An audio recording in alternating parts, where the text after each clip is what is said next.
முதல் முறையாக கச்சத்தீவுக்கு போன ஒரு பிரசிடென்ட் வந்து பிரசிடென்ட் ஏகேடி தான். இப்போ ஏன் அவர் போனாருண்டா அதில் வேறு வாத பிரதிவாதம் ஒன்றும் இல்லை, கெத்தை காட்ட தான் போனார். ஸ்ரீலங்காவோட கெத்தை காட்டணுங்கிறதுக்காகத்தான் போனார், போகவும் வேணும். இதில் புனித அந்தோனியார் தேவாலயம் இருக்குது. இந்த தேவாலயத்தில் வருஷா வருஷம் ஒரு திருவிழா நடக்கும்.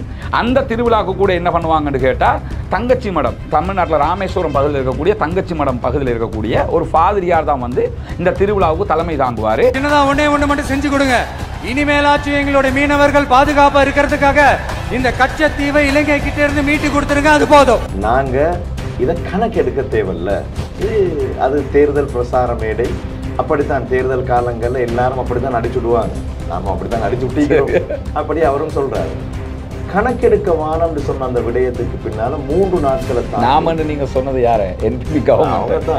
அதாவது தேர்தல் பிரசார மேடையில அட்டிக்கி விட்டு சொன்னது அவரே சொல்றாரு. இந்த அரசியல் மேடைகள்ல சொல்ற விடயங்களை கணக்கெடுக்க தேவையில்லை, அதை புரிஞ்சுக்கோங்களேன். மலையக தமிழர்கள் இவங்களை நீங்க இந்தியா எப்ப எடுத்துக்கொள்ள போறீங்கிறதையும் கேட்கறாங்க. 4வது என்ன கேட்கறாங்கன்னா கச்சத்தீவு யாருக்கு சொந்தம். அதே மாதிரி 6வது சரத்தில் என்ன ஆகுதுன்னு கேட்டால் இந்திய மீனவர்கள் கச்சத்தீவுக்கு வரலாம். ஆனால் இந்திய மீனவர்கள் கச்சத்தீவுக்கு வரலாம்னு தான் இருந்துச்சு, மீன் பிடிக்கலாம்னு தான் இல்லை. சரியா? இந்தியா ஏற்றுக்கிறோம் இல்லை, இதை கொண்டு கொடுத்து முடியாம இங்கே கணக்கும் எடுக்கலை. ராமநாதபுரம் ராஜாவாவது யாராவதுன்னு சொல்லிட்டு அவங்க என்ன பண்ணுறாங்கன்னா அதை கணக்கெடுக்கலை. அந்த ஆவணங்கள் எல்லாம் கிடப்பில் போடப்படுது. உடனே தமிழ்நாடு முதலமைச்சர் கருணாநிதி என்ன செய்கிறாருன்னா சட்டசபையில் தீர்மானம் கொண்டு வராரு, கச்சத்தீவு எங்களுக்கு தான் சொந்தம். தீர்மானம் கொண்டு வந்தாலே உங்களுக்கு சொந்தமா? நம்ம நாட்டில் என்ன எத்தனையோ தீர்மானம் கொண்டு வரான். தீர்மானம் கொண்டு வந்துட்டா முடிவில்லை, அந்த தீர்மானம் உள்நாட்டுக்குள்ள அப்ளை ஆகலாம், உள்நாட்டுக்கு பவர்ஃபுல் தான். இது வெளிநாட்டு விவகாரம். உங்க சட்டசபையில் தீர்மானம் கொண்டு வந்து சொல்லி நாங்க தந்துடணுமா உங்களுக்கு?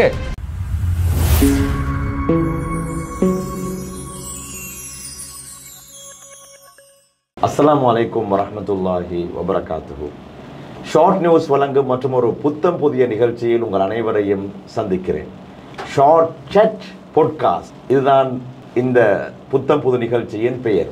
ஷார்ட் சாட் பாட்காஸ்டில் இன்றைய முதல் நிகழ்ச்சியிலே நாங்கள் கச்சத்தீவு விவகாரம் சம்பந்தமாக கலந்துரையாடவிருக்கின்றோம். உங்களுக்கு தெரியும், கச்சத்தீவு யாருக்கு சொந்தம் என்ற விடயத்திலே அதில் எந்த விதமான மாற்று கருத்தும் இல்லை. இலங்கையின் அதிபர் சொல்லியிருக்கின்றார், இது எமக்குரியது, நாம் யாருக்கும் விட்டுத்தரப்போவதில்லை என்று சொல்லியிருந்தார்.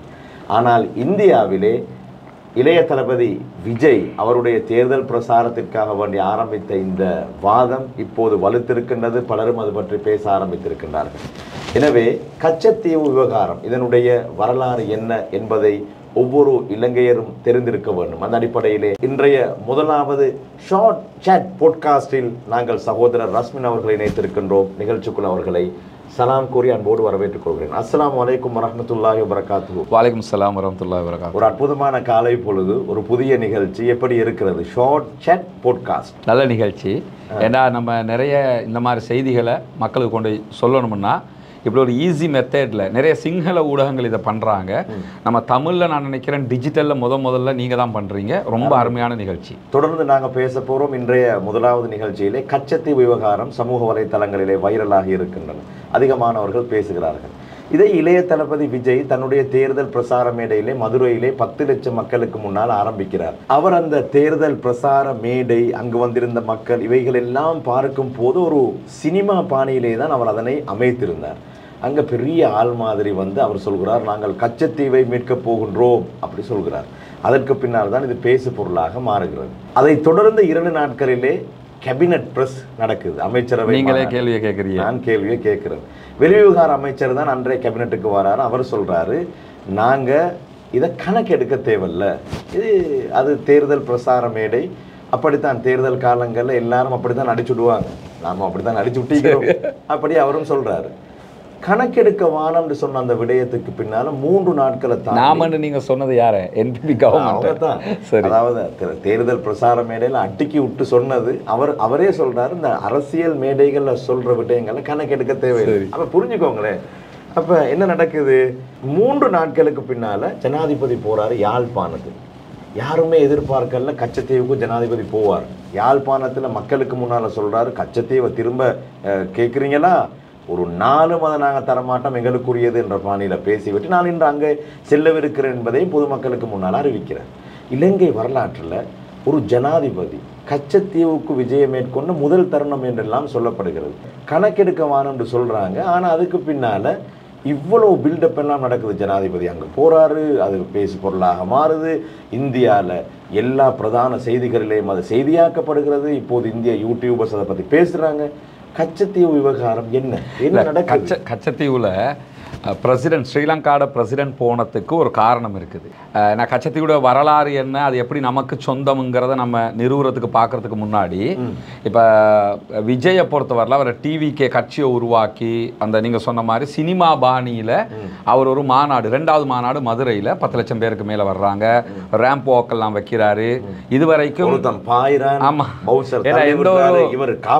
எந்த ஒரு அரசியல் தலைவர்களும் இந்த மாதிரி ஒரு மாநாடு நடத்தல. இவர் ஒரு நடிகருங்கிறதுனால கொஞ்சம் மக்களை கவர்றதுக்கு அதெல்லாம் செய்றாரு. அது அவருடைய பொலிட்டிக்கல், அது வேற. ஆனால் இவர் தான் முதல்ல இந்த மாதிரி கச்சத்தீவை பற்றி பேசுகிறாரா இருந்தால் தமிழ்நாட்டில் இருக்கக்கூடிய எல்லா பொலிட்டீஷியனும் தேர்தல் வந்தால் அது ஒரு எழுதப்படாத விதி மாதிரி கச்சத்தீவை மீட்போம், கச்சத்தீவை மீட்கணும் என்றதை சொல்லுவாங்க. இது கச்சத்தீவு சம்பந்தமான ஒரு ஒப்பந்தம் நடைபெறுகிறது. சிரிமா இந்திரா காந்தி ஒப்பந்தம் 1974, அதே போன்று 1976 தான் ரியல் ஒப்பந்தம் நடக்குது. இந்த ஒப்பந்தம் நடக்கிற நேரத்தில் கருணாநிதி தான் தமிழ்நாட்டினுடைய முதலமைச்சராக இருக்கிறாரு. அவரே என்ன பண்ணுறாருன்னு கேட்டால் அப்போவே அவர்களுடைய சட்டசபையில் தீர்மானம் ஒன்று கொண்டு வராரு. கச்சத்தீவை மீட்க வேண்டும், கொடுக்கக்கூடாது, அது எங்களுக்கு வேணும்னு சொல்லி கொண்டு வராரு. அதுக்கு பிறகு வந்து ஜெயலலிதா ஆட்சிக்கு 1991 வர்றாங்க. ஜெயலலிதா வந்து முடிய, அதாவது முதலமைச்சர் ஆனத்தோட ஜெயலலிதா செஞ்ச வேலை என்னன்னு கேட்டால் கச்சத்தீவு எங்களுக்கு தான் சொந்தம், கச்சத்தீவை மீட்க வேண்டும்ண்டாங்க.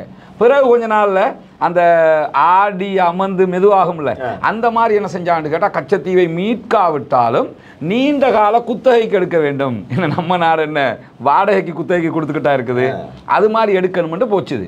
அப்போ இது ஒரு தேர்தல் காலத்தில் அவங்களுக்கு என்னென்னலாம் மக்கள்கிட்ட போய் சொல்லலாம் இதையும் சொல்லி நீட்டை சொல்லுவாங்க. அங்கே நீட் தேர்வு சம்பந்தமான ஒரு பிரச்சனையை சொல்லுவாங்க எப்பயுமே. அதுக்கு கடைசி வரை தீர்வு எடுத்து கொடுக்க மாட்டாங்க. அதே மாதிரி கச்சத்தீவை சொல்லுவாங்க. இந்த இலங்கை தமிழர் விவகாரத்தை சொல்லுவாங்க. இந்த மாதிரி ஒரு லிஸ்ட்டை வச்சிருக்காங்க. நம்ம நாட்டில் கொஞ்சம் வச்சிருக்காங்கல்ல, ஈஸ்டர் வசீம் தாஜுதீன், ஈஸ்டர் இது மாதிரி அங்கே கொஞ்சம் வச்சிருக்கிறாங்க. வச்சுக்கிட்டு அதில் ஒரு லிஸ்ட்டு தான் கச்சத்தீவு. இப்போ என்னென்னா நமக்கு இங்கே இப்போ நீங்கள் இதில் கேபினெட்டில் கேட்கும்போது நாங்கள் வந்து இதை அசால்ட்டாக கணக்கெடுத்துட்டு போகணும்னு உண்மையிலே அப்போது ஒரு அசால்ட்டான விஷயம்தான். ஏன்னா விஜய் சொல்கிறாருன்றதுல ஸ்ரீலங்கா கவர்மெண்ட் அதை பெருசாக எடுக்காது. அவன் நடிகர், அந்த அடிப்படையில் பார்த்துட்டு போனாங்க. ஆனால் அதுக்கு பிறகு இது திரும்ப ஒரு பேசு பொருளாக மாறக்குள்ள சென்ட்ரல் கவர்மெண்ட்டை சார்ந்தாக்களும் பேச ஆரம்பிக்கிறாங்க திரும்ப. ஏன்னா நரேந்திர மோடி முதல்ல பிரதமர் தேர்தலுக்கு வந்தார் இல்லையா, பாராளுமன்ற எலெக்ஷனுக்கு. அப்போ அவரும் என்ன சொன்னாருன்னு கேட்டால் கச்சத்தீவை மீட்போம்ண்டாரு. கச்சத்தீவோட வரலாறு அவங்களுக்கு தெரியும், கச்சத்தீவோட ஸ்டேட்டஸ் என்னன்னு தெரியும், எல்லாம் தெரியும். என்னங்க தமிழ்நாட்டு மக்களை முட்டாளு நினைச்சுக்கொண்டா? தமிழ்நாட்டு மக்களை மட்டும் இல்ல, முழு இந்தியா மக்களை நினைச்சுக்கிட்டு நரேந்திர மோடி அப்படித்தானே சொல்லியிருக்கிறாரு. ஏண்டா அது எப்படி போச்சுது, அது என்ன நிலைமைங்கிறது எல்லாருக்கும் தெரியும். எலெக்ஷன் வரக்குள்ள எதையாவது சொல்லணும்ல. ஏண்டா இப்ப பாகிஸ்தான் இந்தியா ஓர் இருந்தா அதை வச்சு ஏதாவது பண்ணலாம், அல்லது கிரிக்கெட் பாகிஸ்தான் இந்தியா கிரிக்கெட் இருந்தா ஏதாவது சொல்லலாம். இது ஒன்றுமே இல்லை. இப்போ நம்ம நாட்டுக்கு சில அரசியல் தேவை இருக்கிற மாதிரி அவங்களுக்கு சிலது இருக்குது. அந்த அடிப்படையில் தான் கச்சத்தீவை வந்து அவங்க தேர்தல் காலத்து அதை எலெக்ஷன் குண்டு வாக்குன்னு சொல்லுவாங்கல்ல, அது மாதிரி வச்சிருக்கிறாங்க இதை அங்கே. அப்போ இங்கே உங்கள்கிட்ட இந்த வெளிவிவகார அமைச்சர் பேசும்போது அந்த பதில் சொல்லும்போது அந்த இடத்துக்கு அது பொருத்தமான பதில் தான். நாங்கள் இதை கேப் பண்ண தேவையில்லை, அது ஒரு மேட்டர் இல்லைன்ட்டார். ஆனால் இது கேப் பண்ண வேண்டிய நிலைமை வருது. அப்போ ஜாஃப்னா போகக்கூடிய பிரசிடென்ட் உடனே என்ன பண்ணுறாருன்னு கேட்டால் கச்சத்தீவுக்கும் போகிறார். ஸ்ரீலங்கா ஹிஸ்ட்ரியில் நீங்கள் சொன்ன மாதிரி முதல் முறையாக கச்சத்தீவுக்கு போன ஒரு பிரசிடென்ட் வந்து பிரசிடென்ட் ஏகேடி தான்.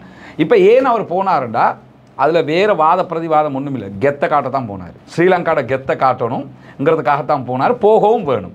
அது நம்ம ரசிக்கக்கூடிய ஒரு விஷயம்தான். ஏன் போனாருண்டா இப்போ இதுக்கு முன்னாடி இருந்த ஜனாதிபதி மாதிரிலாம் இந்த மாதிரி வேலை செய்கிற ஆக்கள் இல்லை, அதையும் நம்ம பார்க்கணும். இந்த மாதிரி சில வேலைகளை மஹிந்த ராஜபக்ஷ யுத்தம் மாதிரியான அதிரடி வேலைகளை செஞ்சார்.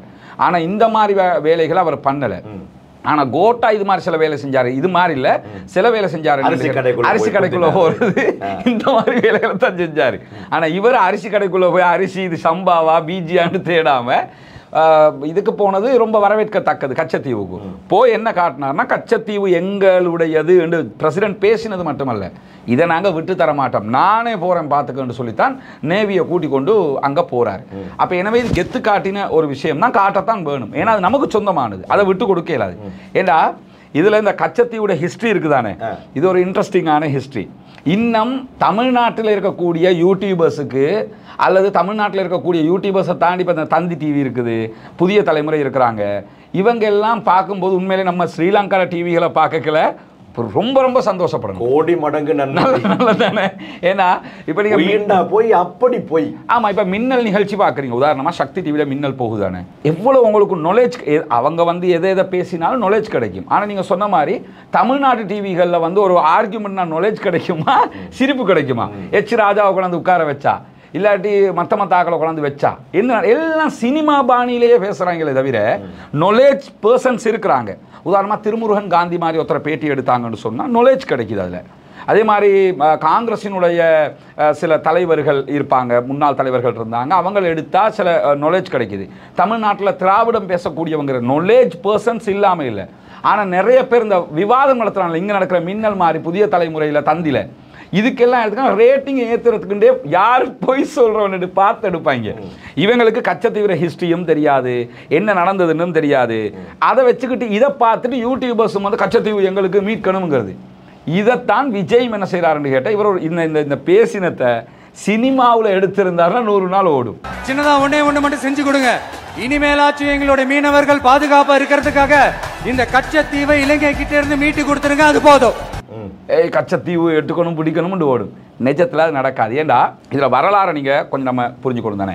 இப்போ கச்சத்தீவை நம்ம எடுத்துக்கிட்டோம்னா, கச்சத்தீவு எங்கே இருக்குன்னா நெடுந்தீவில் இருந்து, ஸ்ரீலங்கா பக்கம் இருக்கக்கூடிய நெடுந்தீவில் இருந்து 10.5 மைல் தூரத்தில் இருக்குது. அதே மாதிரி இந்தியாவில் ராமேஸ்வரத்தில் இருந்து 12.5 மைல் தூரத்தில் இருக்குது.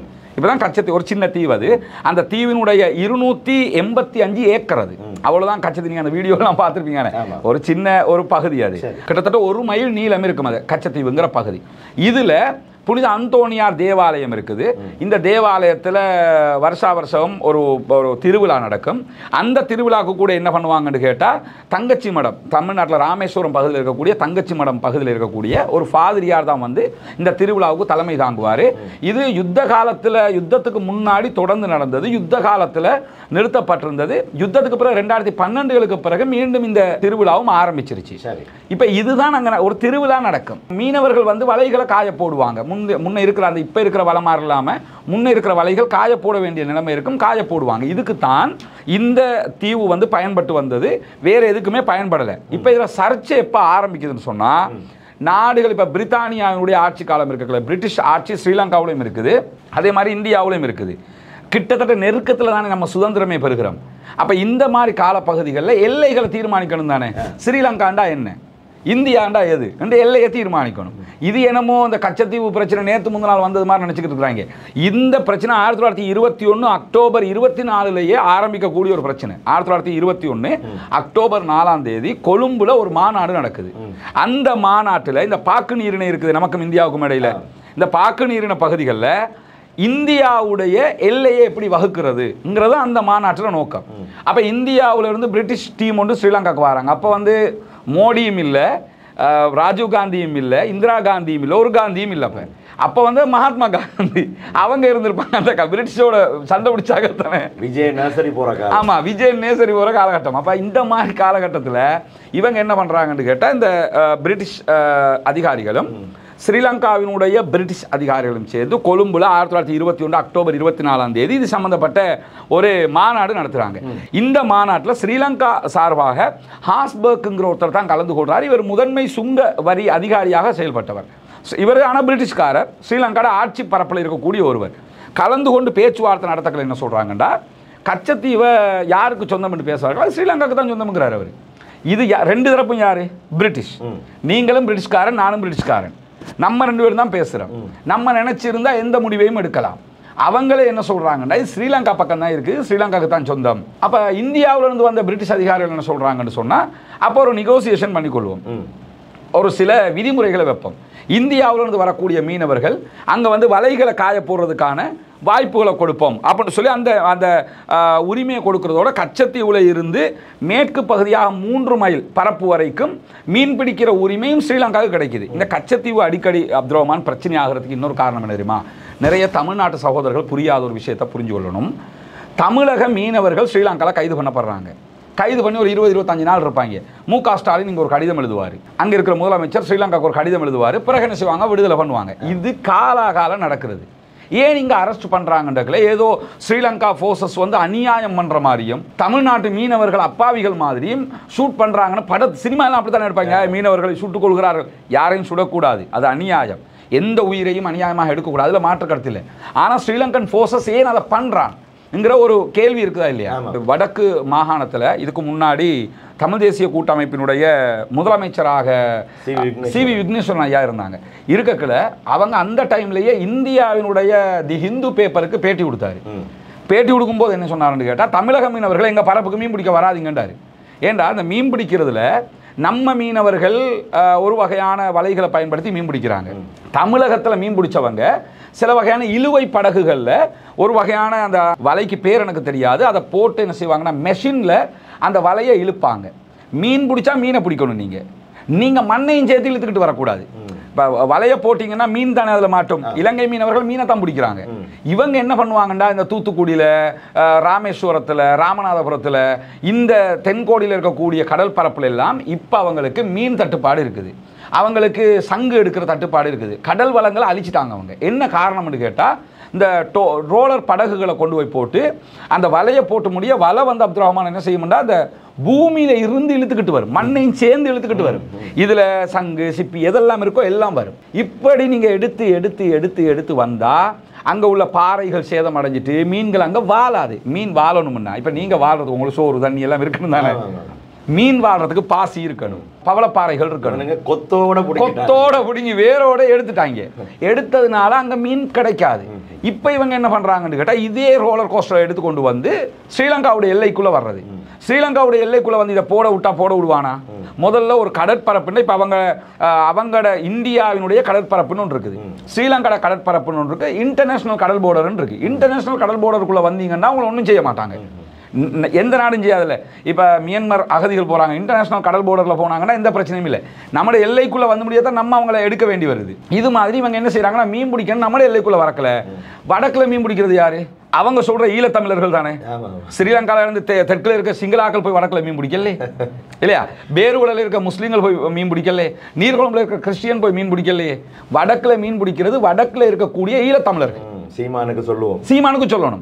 அப்ப ஈழ தமிழர்கள் மீன் பிடிக்கும் போது நீங்க அங்க இருந்து வந்து வலைய போட்டு எல்லா மீனையும் மல்லிக்கிட்டு போனீங்கன்னு சொல்லி சொன்னா எங்களுக்கு பாதிப்பு வருது, இங்க மீன் பிடிக்க வராதீங்கன்னு சொல்லி அவங்க தான் பிரச்சனை பண்றாங்க. முதல்ல நீங்க ஏன் மீன் பிடிக்க வாரீங்க, எங்களுக்காக நீங்க போராடுங்க, அது வேற விஷயம். ஆனா எங்க ஏரியா எங்கட வயிற்றுல அடிக்காதீங்க. அப்ப ஒரு பக்கம் ஈழத்தமிழர்கள் அப்படிங்கிறது சீமான் மாதிரி ஆக்கள், ரெண்டாவது பக்கம் என்ன சொன்னா அந்த ஆக்கள் வயிற்றுல அடிக்கிற மாதிரி போட்டை கொண்டாந்து போட்டு மீன் பிடிக்க தமிழர்கள் தமிழ்நாட்டு மீனவர்களை கொள்கிறார்கள்ங்கிறது. முதல்ல நீங்க ஏன் உள்ள வர்றீங்க? அப்ப இந்த பிரச்சனையால இவங்க உள்ள வர்றதும் போறதுமாக இருக்கல. வடக்குல இப்ப இந்த அண்மையில நீங்க பாத்தீங்கன்னா பகுடியாய் கதைப்போம் யூடியூப் சேனல், ஸ்ரீலங்கா ஜாஃப்னா பொடியம்மார் அவங்களும் இந்த விஜயோட மாநாட்டில் பேசினதை கலாச்சிருந்தாங்க. அதுலயும் என்ன சொல்லுவாங்கன்னு கேட்டால் இந்த மீன் பிடிக்கிற பிரச்சனையே சொல்லுவாங்க. அப்ப இந்த மீன் பிடிக்கிற பிரச்சனை ஸ்ரீலங்காட பிரச்சனைங்கிறது ஒண்ணு, அதை தாண்டி வடக்கு தமிழ் மக்களுடைய பிரச்சனை. அப்ப வடக்குல இருக்கக்கூடிய எந்த தமிழ் எம்பியாவது சொல்லுங்க பாப்போம், தமிழக மீனவர்களை மீன் பிடிக்க விடுங்கள், அல்லது வடக்கு மக்களை சொல்லுங்க பாப்போம். அங்க பொலிட்டிக்கல் செய்யணுங்கிறதுக்கு சீமான் மாதிரி ஆக்கள் என்ன செய்யறா இந்த கதைகளை கிளப்பி விடுறது. இதுதான் ஃபர்ஸ்ட் பிரச்சனை. அப்ப பிரிட்டிஷாரும் பிரிட்டிஷை சேர்ந்த இந்திய ஆட்சியாளர்களும் பிரிட்டிஷை சேர்ந்த இலங்கை ஆட்சியாளர்களும் 1921 ஒன்று கூடி முடிவெடுக்கல என்ன பண்ணிட்டாங்கன்னா, ஸ்ரீலங்கா என்ன பண்ணுங்க, ஸ்ரீலங்கா கச்சத்தீவு அதில் மேற்கு 3 மைல் தொலைவு வரைக்கும் நீங்கள் மீன் பிடிக்கலாம்ங்கிற ஒரு அண்டர்ஸ்டாண்டிங் போயிடுது. போய் அவங்க ஒரு முடிவு எடுத்துட்டு 1921 போயிட்டாங்க.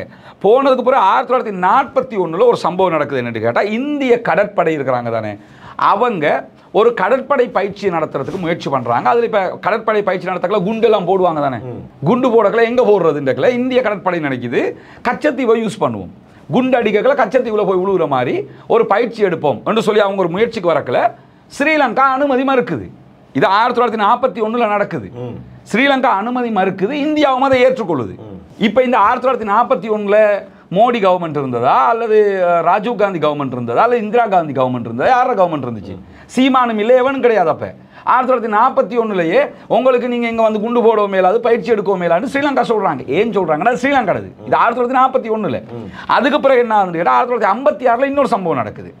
அந்த சம்பவத்தில் ஸ்ரீலங்கன் கவர்மெண்ட் ஒரு விமானப்படை பயிற்சி ஒன்று நடத்த பார்க்குறாங்க. சரி, அப்போ விமானப்படை பயிற்சி நடத்த போக்குள்ள இந்தியா என்ன சொல்கிறாங்கன்னு கேட்டால், நீங்கள் வந்து கச்சத்தீவுக்கு மேலே இருக்கக்கூடிய வான்பரப்பை பயன்படுத்தக்கூடாதுங்கிறாங்க. இப்போ ஒரு சர்ச்சை வருது. வான்பரப்பை இந்தியா தரையிலாங்குது, ஆனால் ஸ்ரீலங்கா வந்து கடற்பரப்பையே தரையிலாங்குது. இப்போ யாருக்குரியதுங்கிற இந்த சர்ச்சையும் இதுக்குள்ளே வந்து கொண்டு இருக்குது. இப்படி வந்து கொண்டு இருக்கக்குள்ள தான் இதுக்கு ஏதாவது ஒரு முடிவு கட்டணும் என்று சொல்லி இந்தியாவும் ஸ்ரீலங்காவும் 1950 என்ன பண்ணுறாங்கன்னு கேட்டால் சில முடிவுகள் எடுக்கிறாங்க. 1950 இந்தியா தன்னுடைய கடல் பரப்பை 3 நாட்டிக்கல் மைலில் இருந்து 6 நாட்டிக்கல் மைலுண்டு ஆக்குறாங்க. இப்போ உதாரணமாக கடற்பரப்பை எப்படி தீர்மானிப்பாங்கன்னா, நம்ம கடலோரம் இருக்குதான கோல்ட் ஃபேஸ் இருக்குது, கோல்ட் ஃபேஸில் இருந்து 3 நாட்டிக்கல் மைல் தான் ஆரம்பத்தில் நமக்கும் இருந்துச்சு. இந்த 3 நாட்டிக்கல் மைல், நம்ம கிலோமீட்டர் சொல்கிற மாதிரி நாட்டிக்கல் மைல்னு சொல்லுவாங்க. இந்த நாட்டிக்கல் மைலுக்கு உள்ள பகுதி நமக்குரிய பகுதி. இதை இந்தியா என்ன செய்கிறாங்கன்னா 1950 3 நாட்டிக்கல் மைலாக இருந்தது 6 நாட்டிக்கல் மைல் ஆக்குறாங்க. 6 நாட்டிக்கல் மைல் வரைக்கும் கடல் எங்களுக்கு சொந்தம், எங்களோட எல்லையில், எங்களோட தரையில் இருந்து கடல் பகுதி. ஸ்ரீலங்காவும் உடனே என்ன செய்கிறாங்கன்னு கேட்டால் 3 நாட்டிக்கல் மைலில் இருந்து 6 நாட்டிக்கல் மைல் எங்களுக்கு சொந்தம் ஆக்குறாங்க.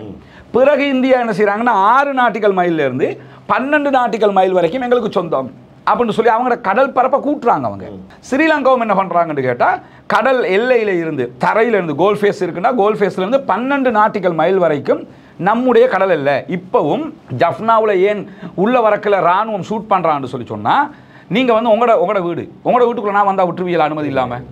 விடமாட்டீங்களே, அடிப்பீங்க, விரட்டுவீங்க, போலீஸுக்கு போவீங்க.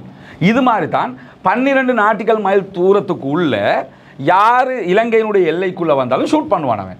ஏன்னா 12 நாட்டிக்கல் மைலுக்குள்ளே உள்ள பகுதி நமக்குள்ள பகுதி. இது இன்டர்நேஷனல் கடல் போர்டரை இந்தியாவும் நம்மளும் அழகாக பிரித்து வச்சிருக்கிறோம். இப்படி பிரித்து வைக்கிற வேலையை 1950 இந்தியாவும் ஸ்ரீலங்காவும் அழகாக பண்ணினதுக்கு பிறகும் பிரச்சனை முடியல் என்ன ஆகுதுன்னு கேட்டால் 1973 இந்தியாவினுடைய பிரதமராக இந்திரா காந்தி இருக்கிற காலகட்டம். இப்போதான் மெயின் சப்ஜெக்ட், அதாவது இன் ரிட்டன் சிலது வருகுது. இதெல்லாம் சீமான் பார்க்கறதும் இல்லை.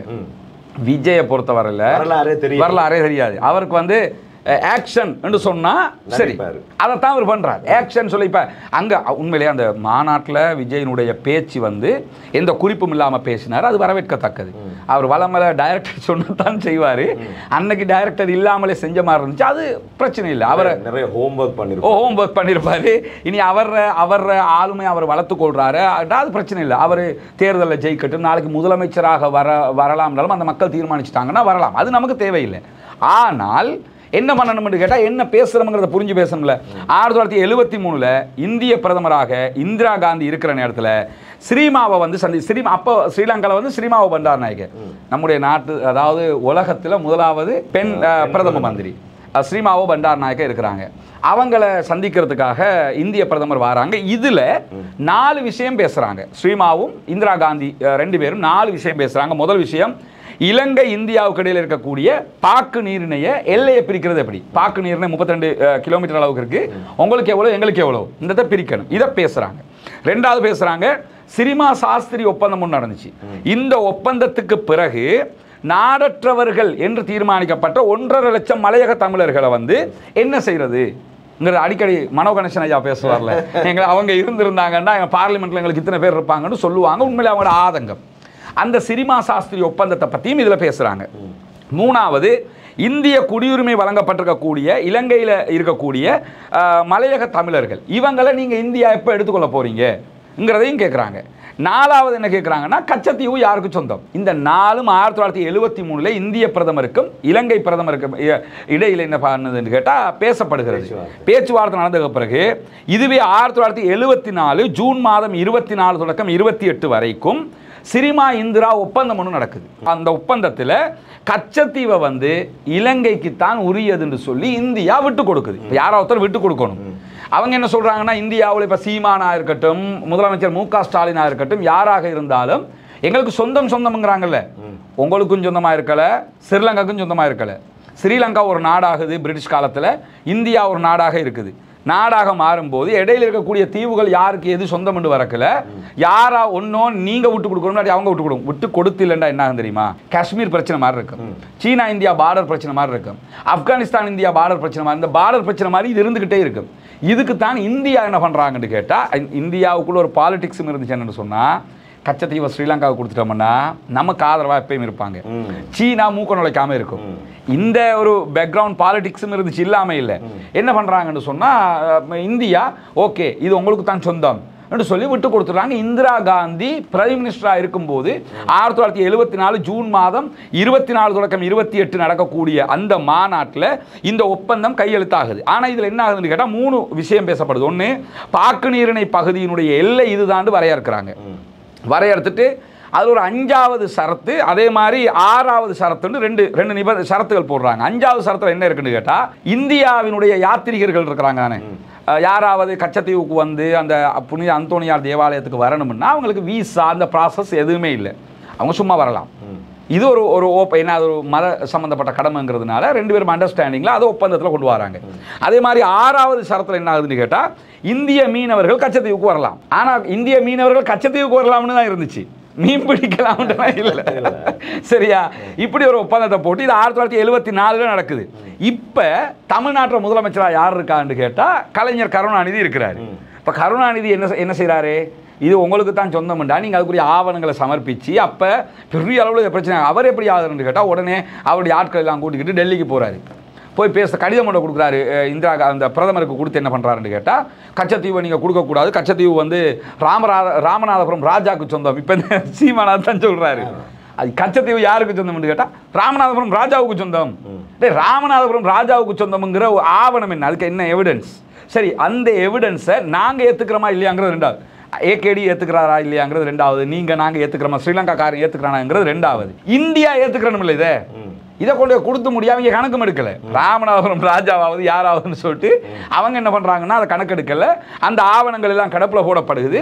உடனே தமிழ்நாடு முதலமைச்சர் கருணாநிதி என்ன செய்கிறாருன்னா சட்டசபையில் தீர்மானம் கொண்டு வராரு, கச்சத்தீவு எங்களுக்கு தான் சொந்தம்.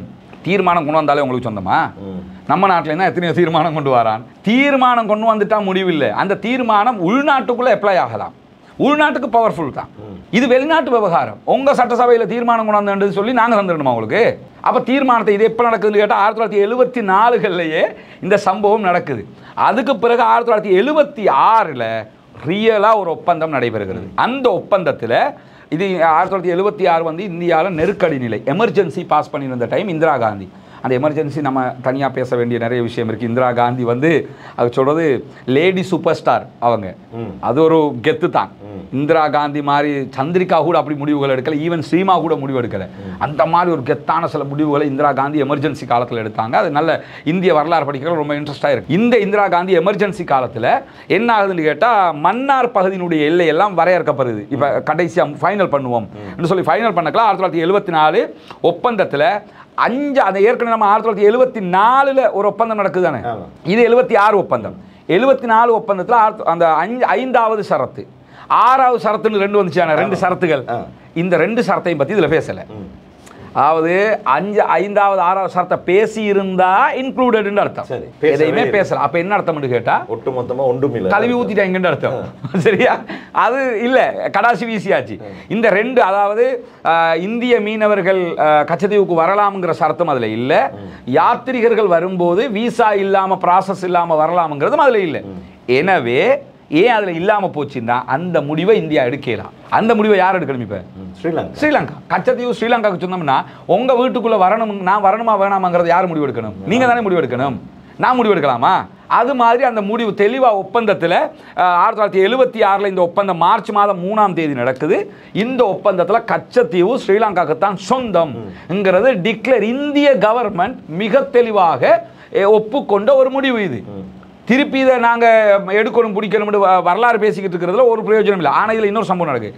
அப்போ ஜனசங்கம் சார்பாக ஜனா கிருஷ்ணமூர்த்திங்கிறவர் சுப்ரீம் கோர்ட் போகிறாரு. இந்தியாவில் சுப்ரீம் கோர்ட் போய் ஒரு வழக்கு போகிறார். அப்போயே போடுறாரு, இந்த ஒப்பந்தத்தை ரத்து பண்ணணும், கச்சத்தீவை வந்து ஸ்ரீலங்காவுக்கு கொடுக்க இயலாது, ஒப்பந்தத்தை கேன்சல் பண்ணுங்கன்னு சொல்லி ஜனா கிருஷ்ணமூர்த்தி போனதோட என்ன ஆகுதுன்னு கேட்டால் நீதிமன்றம் ஒரு கேள்வியை கேட்குது. சரி, கச்சத்தீவு இந்தியாவுக்கு தான் சொந்தம்ங்கிறதுக்கு ஆதாரம் தாங்க, அப்ப ராமநாதபுரம் ராஜாட ஆவணத்தை ஒன்று கொடுக்க வேண்டியதானே? கொடுக்கல, அது அங்கே எடுபடலை. அப்ப ஆதாரம் கேட்குறாங்க, ஆதாரம் கொடுக்கப்படலை, ஆதாரங்களும் இல்லை ஆவணங்களும் இல்லைன்றதோட உடனே சுப்ரீம் கோர்ட் என்ன பண்ணுதுன்னு கேட்டால் வழக்கை டிஸ்மிஸ் பண்ணுறாங்க. வழக்கு டிஸ்மிஸ் பண்ணினதோட ஒப்பந்தம் நடைமுறைக்கு வருது. இந்த வழக்கு ஸ்ரீலங்காவில் போடப்பட்டதா? எங்கேயும் போடப்படல. இந்தியாவில் சுப்ரீம் கோர்ட்டில் போடப்பட்ட வழக்கு. அந்த வழக்கிலையும் முதல்ல இந்தியா லீகலி நமக்குத்தான் சொந்த மண்டத்தை ஒப்புக்கொண்டாங்க. ரெண்டாவது இந்தியாவுடைய சுப்ரீம் கோர்ட்டில் போட்ட வழக்கு தள்ளுபடி ஆயிடுச்சு. அந்த அடிப்படையில் நமக்கு தான் சொந்த மண்டு ஆயிடுச்சு. இதெல்லாம் நடந்ததுக்கு பிறகு தான் 1991 ஜெயலலிதா அம்மையார் வந்து என்ன செய்கிறாங்கன்னு கேட்டால், நாங்கள் கச்சத்தீவை மீட்போம். ஏன்னா அவங்களும் சினிமாவிலிருந்து வந்தவங்க தானே, சரியா? வந்ததுனால அவங்களும் அதே மாதிரி பேசுகிறாங்க. பேசிட்டு கொஞ்சம் ஆறி அமர்ந்து குத்தகைக்காவது எடுப்போம் அப்படின்னாங்க. இப்ப திடீர்னு நான் ஒரு நவீன எம்ஜிஆர் என்றுக்கிட்டு விஜய் வந்திருக்காரு. விஜய் வந்து கச்சத்தீவை மீட்க வேண்டும், நான் அதை என்ன. இதுக்கு முன்னாடி அவர் ஃபர்ஸ்ட் மாநாட்டு உரை பார்த்திருப்பீங்க. அதுல வந்து அவர்கள் பாசிசம் என்றால் நீங்கள் என்ன பாயாசமா? முதல்ல இது ஒரு பொலிட்டீஷியன் பேசுற பேச்சல்ல.